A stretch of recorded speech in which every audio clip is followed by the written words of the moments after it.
It's Edward Roski, and I'm asking good questions. Who gets to decide when an AI is too powerful to release? Turns out the answer, the United States government. This is not a metaphor, I literally mean the United States government.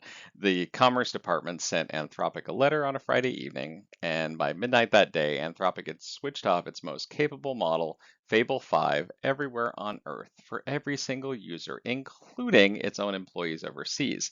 One letter, one model, took down the entire thing worldwide in about 6 hours. So imagine your biggest product getting oh, it's time to go night night letter, and the time was decided by someone else. And it turned out maybe that was a one off. Maybe it was just that Anthropic was fighting the government. No, turns out the government is now onto model number two.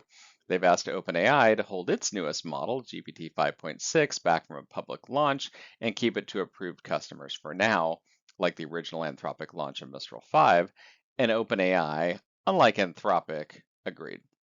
So you've got two leading labs, two frontier models, two things both gated by Washington in the same stretch of June 2026.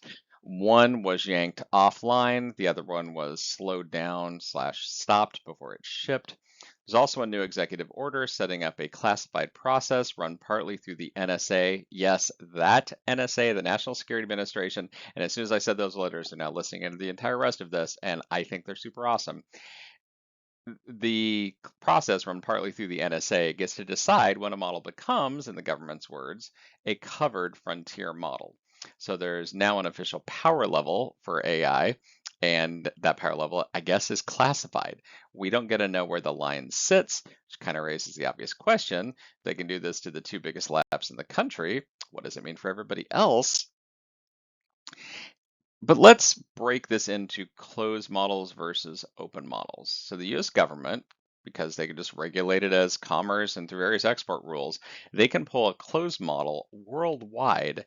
It's a whole lot harder to pull an open one.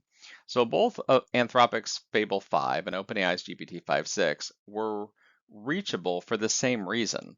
They're closed. They're controlled by the company itself. It's one owner with one switch, and access can change overnight. But what about open weight models? They're kind of the opposite. So when a company like Meta releases the actual weights, or a Chinese model until they start controlling those too, the guts of the model of open source, anyone can download them. If they have enough power, they can run them on their own machine or servers. They can run them offline. They can run it forever. It doesn't require Wi-Fi. It doesn't require permission slip. You can literally air gap it to the outside world once you have it. There's no door to knock on. And once those weights are out, they're kind of out. Like trying to recall a song after like 10 million people have already downloaded it. It's still in their heads. So the government just showed that it has a worldwide kill switch for AI, but at least at the moment, they've got a big blind spot, which is that entire open source world. Maybe this is a gateway for China to pass us, because the US government can pressure the open source world, but it can't pull it back. It's already out of the bag. It can definitely make it criminal to use those open source models and say it's under vague national security regulations. But the power to switch off the strongest models only reaches the ones that were actually the easiest to control. The truly unrecallable stuff is actually the open stuff, and it's already loose. So if the open models can't be switched off, who's the off switch really for? Just companies?